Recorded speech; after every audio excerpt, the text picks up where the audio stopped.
I'm standing in Upper Manhattan's Riverside Park, not far from Columbia University. And here behind me is Grant's tomb. It's remarkable for a number of reasons.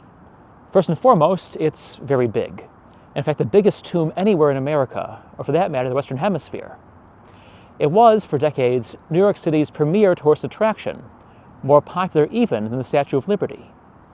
And it is the best evocation, here in America, of the Mausoleum of Halicarnassus, the lost wonder of the world that gives us the term mausoleum.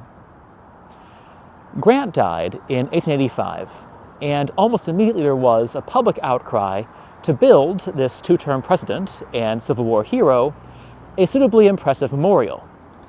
Grant's wife Julia and son Fred decided it should be here in New York, but there was great indecision about what the design should be.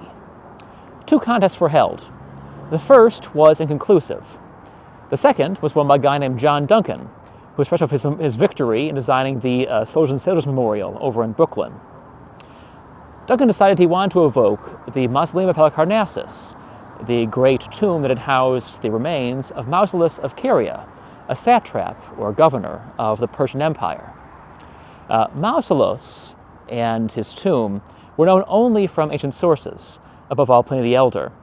It wasn't until much later that there were excavations done to recover the remains of the mausoleum and decipher its design. And so Duncan only knew that it was a two-stage structure that had many sculptures, an impressive array of columns on the second story, and a stepped pyramidal roof. He tried to replicate these features in his design. As you can see, Grant's tomb has two stories, the first larger, the second with columns, and on top, an almost ziggurat-style pyramidal roof. Originally, his design was even more elaborate, with quite a few statues that were slashed for budgetary reasons. The interior was not completed until 1897, 12 years after Grant's death. As you'd expect, it's very neoclassical in detail, with this Roman-style coffering and reliefs and mosaics showing episodes from Grant's career.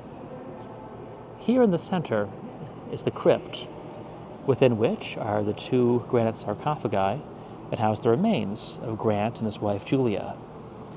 They're made from a granite that resembles porphyry, the stone used to inter the Roman emperors and later Napoleon, a nice evocation of the very classical send-off given to this American hero.